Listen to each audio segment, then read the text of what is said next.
ದಾವಣಗೆರೆ ದಕ್ಷಿಣ ಉಪಚುನಾವಣೆ ಟಿಕೆಟ್ ಅನ್ನ ಮುಸ್ಲಿಮರಿಗೆ ನೀಡಲೇಬೇಕು. ಇದರಲ್ಲಿ ಯಾವುದೇ ರಾಜಿ ಇಲ್ಲ. ಸಚಿವ ಜಮೀರ್ ಅಹಮದ್ ಖಾನ್ ಅವರ ಬಗ್ಗೆ ಎಸ್ ಮಲ್ಲಿಕಾರ್ಜುನ್ ಕೇವಲವಾಗಿ ಮಾತನಾಡಿದ್ದಾರೆ. ಅವರು ಬಾಯಿ ಬಿಗಿ ಹಿಡಿದು ಮಾತನಾಡಲಿ.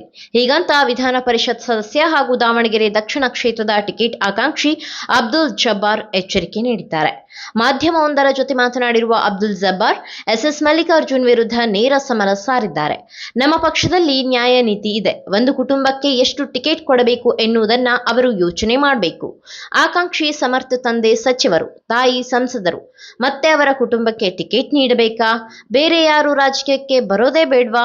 ಹಿಂದುಳಿದ ವರ್ಗದ ಜನರು ಅಲ್ಲಿದ್ದಾರೆ, ಅವರಿಗೆ ನೀಡಲಿ. ಪಂಚಮಸಾಲಿ ಲಿಂಗಾಯತರು, ಕುರುಬ, ನಾಯಕ ಸಮುದಾಯವು ಆ ಕ್ಷೇತ್ರದಲ್ಲಿದೆ, ಅವರಿಗೆ ಟಿಕೆಟ್ ನೀಡಲಿ. ಕೇವಲ ಒಂದು ಕುಟುಂಬಕ್ಕೆ ಮಾತ್ರ ಟಿಕೆಟ್ ಏಕೆ ಬೇಕೆಂದು ಪ್ರಶ್ನಿಸಿದ್ದಾರೆ. ಜಮೀರ್ ಅಹಮದ್ ರಾಜ್ಯಾದ್ಯಂತ ಪ್ರವಾಸ ಮಾಡಿ ಪಕ್ಷ ಸಂಘಟನೆ ಮಾಡಿದ್ದಾರೆ. ಈ ಕಾರಣಕ್ಕಾಗಿ 140 ಕ್ಷೇತ್ರದಲ್ಲಿ ಗೆಲ್ಲಲು ಸಾಧ್ಯವಾಗಿದೆ. ಚುನಾವಣೆಯ ಸಂದರ್ಭದಲ್ಲಿ ಯಾರು ಎಲ್ಲೆಲ್ಲಿ ಓಡಾಡಿದ್ದಾರೆ ಎಂಬುದು ಜನರಿಗೆ ತಿಳಿದಿದೆ ಎಂದು ಅಬ್ದುಲ್ ಜಬ್ಬಾರ್ ಕುಟುಕಿದ್ದಾರೆ. ಫ್ಲಿಪ್ಕಾರ್ಟ್ ಸಂಸ್ಥೆ ಆನ್ಲೈನ್ ಪ್ಲಾಟ್ಫಾರ್ಮ್ನಲ್ಲಿ ₹1ಗೆ 1 ಲೀಟರ್ ಹಾಲು ಮಾರಾಟ ಮಾಡಲು ಮುಂದಾಗಿದೆ. ಹೀಗಂತ ಮಾಜಿ ಸಂಸದ ಹಾಗೂ ಬಮೂಲ್ ಅಧ್ಯಕ್ಷ ಡಿಕೆ ಸುರೇಶ್ ಗುಡುಗಿದ್ದಾರೆ. ಈ ಬಗ್ಗೆ ಸಂಸ್ಥೆ ಜಾಹೀರಾತು ನೀಡುತ್ತಿದ್ದು, ಇದರಿಂದ ರೈತರಿಗೆ ತೊಂದರೆಯಾಗಲಿದೆ. ಫ್ಲಿಪ್ಕಾರ್ಟ್ ವಿರುದ್ಧ ರೈತರು ಹೋರಾಟಕ್ಕೆ ಇಳಿಯಬೇಕು ಎಂದು ಡಿಕೆ ಸುರೇಶ್ ಕರೆ ಕೊಟ್ಟಿದ್ದಾರೆ. ಫ್ಲಿಪ್ಕಾರ್ಟ್ ಸಂಸ್ಥೆ ವಿರುದ್ಧ ನಾನು ಸಹ ದೂರು ಕೊಡ್ತಿದ್ದೇನೆ. ಇದು ರೈತ ಸಂಕುಲಕ್ಕೆ ಬೆಂಕಿ ಇಡುವ ಕೆಲಸ. ಇವರು ಅನ್ನದಾತನ ಬದುಕಿಗೆ ಕೊಳ್ಳಿ ಇಡಲು ಮುಂದಾಗ್ತಿದ್ದಾರೆ. ಈ ಬಗ್ಗೆ ಈಗಾಗಲೇ ಜಾಹೀರಾತು ಬರುತ್ತಿದೆ. ಅವರ ಶೇರ್ ವ್ಯಾಲ್ಯೂ ಹೆಚ್ಚು ಮಾಡಿಕೊಳ್ಳಲು ಇಂಥ ಕೆಲಸಕ್ಕೆ ಕೈ ಹಾಕಿದ್ದಾರೆ. ರಾಷ್ಟ್ರದಲ್ಲಿ ಕೋಟ್ಯಾಂತರ ಜನರು ಪಶುಸಂಗೋಪನೆ ಮಾಡ್ತಿದ್ದಾರೆ. ಹಾಲನ್ನ ಡೈರಿಗೆ ಹಾಕಿ ಜೀವನ ನಡೆಸುತ್ತಿದ್ದಾರೆ. ಈ ಸಂದರ್ಭದಲ್ಲಿ ಫ್ಲಿಪ್ಕಾರ್ಟ್ನಂತಹ ಒಂದು ಸಂಸ್ಥೆ ರೈತ ಸಮುದಾಯವನ್ನ ಧ್ವಂಸ ಮಾಡುವ ಕೃತ್ಯಕ್ಕೆ ಕೈ ಹಾಕಿದೆ. ಈ ಬಗ್ಗೆ ನಾನು ಕಾಂಪಿಟೇಷನ್ ಆಫ್ ಕಮಿಷನ್ ಇಂಡಿಯಾಗೆ ದೂರು ಕೊಡುತ್ತಿದ್ದೇನೆ. ರೈತರ ಹಿತ ಹಾಳು ಮಾಡುವ ಕೆಲಸ ಎಂಎನ್ಸಿಗಳು ಮಾಡುತ್ತಿದೆ. ಎಷ್ಟು ದಿನ ಕೊಡ್ತಾರೆ ಅನ್ನೋದನ್ನ ಜಾಹೀರಾತಿನಲ್ಲಿ ಹೇಳಬೇಕು. ಇಲ್ಲ ಸಲ್ಲದ ರೀತಿಯಲ್ಲಿ ಹಣ ಕೊಟ್ಟು ಪ್ರಚಾರ ಮಾಡ್ತಿದ್ದಾರೆ. 14.5 ಲಕ್ಷ ಲೀಟರ್ ಹಾಲು ಮಾರಾಟ ಮಾಡ್ತಿದ್ದಾರೆ. ₹1ಗೆ ಕೊಡಲು ಹೇಗೆ ಸಾಧ್ಯ? ಯಾರ ಬಳಿ ಖರೀದಿ ಮಾಡ್ತಿದ್ದಾರೆ? ಎಲ್ಲಿಂದ ಬರುತ್ತಿದೆ ಅನ್ನುವ ಸಂಪೂರ್ಣ ಮಾಹಿತಿ ನೀಡಬೇಕೆಂದು ಡಿಕೆ ಸುರೇಶ್ ಆಗ್ರಹಿಸಿದ್ದಾರೆ. ದೇಶದಲ್ಲಿ ಎಲ್ಪಿಜಿ ಸಿಲಿಂಡರ್ ಎಮರ್ಜೆನ್ಸಿಗೆ ಪ್ರಧಾನಿ ಮೋದಿಯವರ ವಿದೇಶಾಂಗ ನೀತಿಯ ವೈಫಲ್ಯವೇ ಕಾರಣ. ಹೀಗಂತ ಬೀದರ್ನಲ್ಲಿ ಸಚಿವ ಪ್ರಿಯಾಂಕ್ ಖರ್ಗೆ ವಾಗ್ದಾಳಿ ನಡೆಸಿದ್ದಾರೆ. ಯುದ್ಧ ಪ್ರಾರಂಭವಾಗುವುದಕ್ಕೂ ಮೊದಲು ಇಸ್ರೇಲ್ನಲ್ಲಿ ಮೋದಿ ಅವರಿಗೆ ಏನು ಕೆಲಸ ಇತ್ತು ಎಂದು ಪ್ರಶ್ನಿಸಿದ್ದಾರೆ. ಏಕಾಏಕಿ ಡೊಮೆಸ್ಟಿಕ್ ಮತ್ತು ಕಮರ್ಷಿಯಲ್ ಸಿಲಿಂಡರ್ ಬೆಲೆ ಹೆಚ್ಚಳ ಮಾಡಿದ್ರಿ, ಏನೂ ಸಮಸ್ಯೆ ಇಲ್ಲ ಅಂದಮೇಲೆ ಅಗತ್ಯ ಸರಕುಗಳ ಕಾಯ್ದೆಯನ್ನ ಏಕೆ ಜಾರಿ ಮಾಡಿದ್ರಿ? ಈ ಎಸ್ಮಾ ಆಕ್ಟ್ ಯಾವಾಗ ಜಾರಿಯಾಗುತ್ತೆ? ಕೇಂದ್ರ ಸರ್ಕಾರಕ್ಕೆ ಏನಾಗುತ್ತಿದೆ ಅಂತಾನೆ ಗೊತ್ತಿಲ್ಲ. ಹೋಟೆಲ್ಗೆ ಸಿಲಿಂಡರ್ ಇಲ್ಲ, ಹಾಸ್ಟೆಲ್ನಲ್ಲಿ ಅಡಿಗೆ ಆಗುತ್ತಿಲ್ಲ. ಪುಣೆಯ ಟಾಟಾ ಕಾರ್ ತಯಾರಿಕೆ 60% ನಿಂತು ಹೋಗಿದೆ. ಇದಕ್ಕೆಲ್ಲ ಯಾರು ಹೊಣೆ? ಈ ರೀತಿ ಬೇರೆ ದೇಶದಲ್ಲಿ ಆಗುತ್ತಿಲ್ಲ, ನಮ್ಮ ದೇಶದಲ್ಲೇ ಮಾತ್ರ ಯಾಕೆ ಹೀಗೆ ಆಗ್ತಾ ಇದೆ? ಯುದ್ಧ ನಮ್ಮ ದೇಶದಲ್ಲಿ ನಡೆಯುತ್ತಿದೆಯಾ? ಇರಾನ್ನಿಂದ ಕಚ್ಚಾ ತೈಲ ತುಂಬಿಸಿಕೊಂಡು ರಷ್ಯಾ ಮತ್ತು ಚೀನಾ ಹಡಗುಗಳು ಹೋಗುತ್ತಿದೆ. ಆದ್ರೆ ನಮ್ಮ ಹಡಗಿನ ಬಗ್ಗೆ ಮಾಹಿತಿ ಇಲ್ಲ. ಟ್ರಂಪ್ ಸೇರಿದಂತೆ ಎಲ್ಲರನ್ನೂ ಮೋದಿ ಬೆಸ್ಟ್ ಫ್ರೆಂಡ್ ಅಂತಾರೆ. ಬಿಜೆಪಿ ಸಿಲಿಂಡರ್ ಕೊರತೆ ಇಲ್ಲ ಎಂದು ಹೇಳುತ್ತಿದ್ದಾರೆ. ಹಾಗಾದ್ರೆ ನೀವೇ ಸಿಲಿಂಡರ್ ಬುಕ್ ಮಾಡಿ ಎಂದು ಪ್ರಿಯಾಂಕ್ ಖರ್ಗೆ ವಾಗ್ದಾಳಿ ನಡೆಸಿದ್ದಾರೆ. ಎಲ್ಪಿಜಿ ಸಿಲಿಂಡರ್ ಸಮಸ್ಯೆಗೆ ಸಂಬಂಧಿಸಿದಂತೆ ಆಹಾರ ಮತ್ತು ನಾಗರಿಕ ಸರಬರಾಜು ಸಚಿವ ಕೆಎಚ್ ಮುನಿಯಪ್ಪ ಪ್ರತಿಕ್ರಿಯೆ ನೀಡಿದ್ದಾರೆ. ಎಲ್ಪಿಜಿ ಸಿಲಿಂಡರ್ಗಳಿಲ್ಲದೆ ಉಂಟಾದ ಈ ಸಮಸ್ಯೆ ಇನ್ನೊಂದು ವಾರದವರೆಗೆ ಇರುತ್ತೆ. ಹೋಟೆಲ್ ಮಾಲೀಕರು ಮತ್ತು ವ್ಯಾಪಾರಸ್ಥರು ಈ ಅವಧಿಯಲ್ಲಿ ಸುಧಾರಿಸಿಕೊಳ್ಳಬೇಕು. ಇರಾನ್ ಸರ್ಕಾರ ಭಾರತದೊಂದಿಗೆ ಸ್ನೇಹ ಬೆಳೆಸುವುದಾಗಿ ಹೇಳಿದೆ. ಭಾರತಕ್ಕೆ ಎಲ್ಪಿಜಿ ತುಂಬಿದ 10 ರಿಂದ 15 ಹಡಗುಗಳು ಬರಬೇಕಿದೆ. ಈಗಾಗಲೇ 2 ಹಡಗುಗಳು ಪ್ರಯಾಣ ಬೆಳೆಸಿದೆ. 1 ವಾರ ಅಥವಾ 10 ದಿನಗಳಲ್ಲಿ ಪರಿಸ್ಥಿತಿ ಸಾಮಾನ್ಯವಾಗುತ್ತೆ ಎಂಬ ನಿರೀಕ್ಷೆ ಇದೆ. ಪ್ರಸ್ತುತ ಇರುವ ಗೃಹ ಬಳಕೆಯ ಸಿಲಿಂಡರ್ಗಳನ್ನೇ ವಾಣಿಜ್ಯ ಬಳಕೆಗೆ ಪರಿವರ್ತಿಸುವ ಕ್ರಮ ಕೈಗೊಳ್ಳಲಾಗ್ತಿದೆ. ಹೋಟೆಲ್ಗಳ ಮೇಲೆ ಬಹಳಷ್ಟು ಜನರು ಅವಲಂಬಿತರಾಗಿದ್ದಾರೆ. ಆದ್ದರಿಂದ ಸೋಮವಾರ ಅಧಿಕಾರಿಗಳ ಸಭೆ ಕರೆದು ಈ ವಿಷಯವಾಗಿ ಮಾತುಕತೆ ನಡೆಸಲಾಗುವುದು. ಕಾಳಸಂತೆಯಲ್ಲಿ ವಾಣಿಜ್ಯ ಸಿಲಿಂಡರ್ಗಳನ್ನು ಮಾರಾಟ ಮಾಡಲು ಅವಕಾಶವಿಲ್ಲ.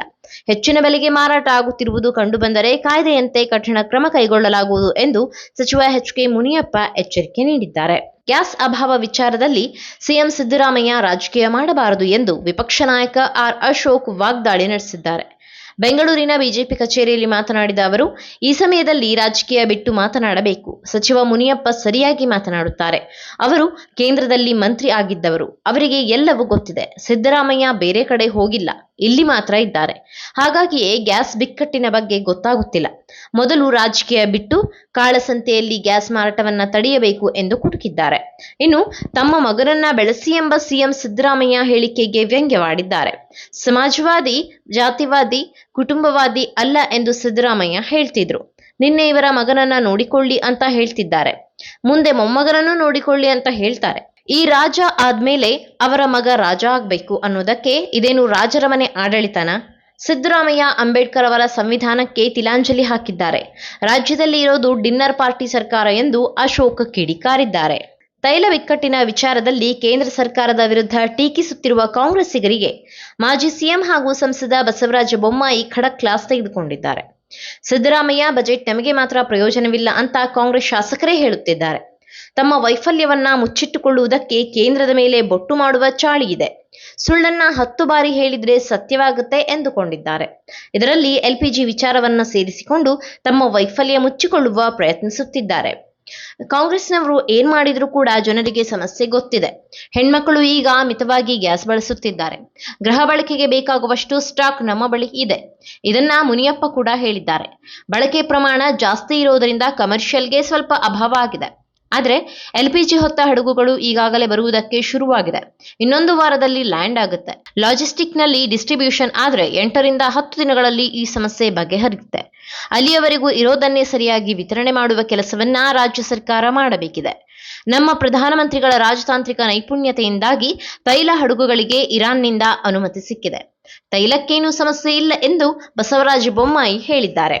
ಮಧ್ಯಪ್ರಾಚ್ಯ ಯುದ್ಧದ ವೇಳೆ ಕೇಂದ್ರ ಸರ್ಕಾರ ನಾಗರಿಕರಿಗೆ ಧೈರ್ಯ ತುಂಬುವ ಕೆಲಸ ಮಾಡುತ್ತಿದ್ರೆ ಕಾಂಗ್ರೆಸ್ ಮಾತ್ರ ಭೀತಿ ಮೂಡಿಸಲು ಯತ್ನಿಸುತ್ತಿದೆ. ಹೀಗಂತ ಪ್ರಧಾನಮಂತ್ರಿ ನರೇಂದ್ರ ಮೋದಿ ಆಕ್ರೋಶ ವ್ಯಕ್ತಪಡಿಸಿದ್ದಾರೆ. ಜೊತೆಗೆ ವಿರೋಧ ಪಕ್ಷವು ಭಾರತದ ಅಭಿವೃದ್ಧಿಗೆ ಪ್ರತಿಕೂಲವಾದ ಶಕ್ತಿಗಳ ಕೈಗೊಂಬೆಯಾಗಿದೆ ಎಂದು ಗಂಭೀರ ಆರೋಪ ಮಾಡಿದ್ದಾರೆ.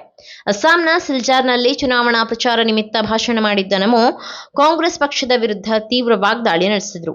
ಯುದ್ಧ ಕಾಲದಲ್ಲಿ ನಮ್ಮ ದೇಶದ ನಾಗರಿಕರ ಸಂಕಷ್ಟವನ್ನ ಎಷ್ಟು ಸಾಧ್ಯವೋ ಅಷ್ಟು ಕಡಿಮೆಗೊಳಿಸಲು ನಮ್ಮ ಸರ್ಕಾರ ನೋಡಿಕೊಳ್ಳುತ್ತಿದೆ. ಈ ನಿರ್ಣಾಯಕ ಹಂತದಲ್ಲಿ ಕಾಂಗ್ರೆಸ್ ಪಕ್ಷವು ಒಂದು ಜವಾಬ್ದಾರಿಯುತ ರಾಜಕೀಯ ಘಟಕವಾಗಿ ಕಾರ್ಯನಿರ್ವಹಿಸುತ್ತದೆ ಎಂದು ನಿರೀಕ್ಷಿಸಲಾಗಿತ್ತು.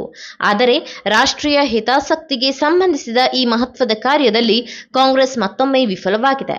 ದೇಶದೊಳಗೆ ಭೀತಿಯನ್ನ ಸೃಷ್ಟಿಸಲು ಕಾಂಗ್ರೆಸ್ ಎಲ್ಲಾ ಪ್ರಯತ್ನ ಮಾಡುತ್ತಿದೆ. ರಾಷ್ಟ್ರವು ತೊಂದರೆಗಳಲ್ಲಿ ಸಿಲುಕಿಕೊಳ್ಳಲಿ ಎಂದು ಅದು ಆಶಿಸುತ್ತಿದೆ. ಆ ಮೂಲಕ ಮೋದಿಯನ್ನ ಲೆಕ್ಕವಿಲ್ಲದಷ್ಟು ನಿಂದಿಸಬಹುದು ಎಂಬುದರ ಲೆಕ್ಕಾಚಾರ. ಭಾರತದ ತ್ವರಿತ ಬೆಳವಣಿಗೆಯನ್ನ ಜೀರ್ಣಿಸಿಕೊಳ್ಳಲು ಸಾಧ್ಯವಾಗದ ಜಗತ್ತಿನಾದ್ಯಂತ ಕೆಲ ಶಕ್ತಿಗಳಿದೆ. ಕಾಂಗ್ರೆಸ್ ಈ ಶಕ್ತಿಗಳ ಕೈಯಲ್ಲಿ ಕೇವಲ ಕೈಗೊಂಬೆಯಾಗುತ್ತಿದೆ ಎಂದು ಪ್ರಧಾನಿ ಮೋದಿ ಆರೋಪಿಸಿದ್ದಾರೆ. ಈ ಪಕ್ಷವು ಒಂದರ ನಂತರ ಒಂದರಂತೆ ಚುನಾವಣೆಗಳನ್ನ ಸೋಲು ಕಂಡಿದ್ದು ಶೀಘ್ರದಲ್ಲೇ ಶತಮಾನಗಳ ಸೋಲುಗಳನ್ನ ಅನುಭವಿಸುವ ಹಾದಿಯಲ್ಲಿದೆ ಎಂದು ಕುಟುಕಿದ್ದಾರೆ.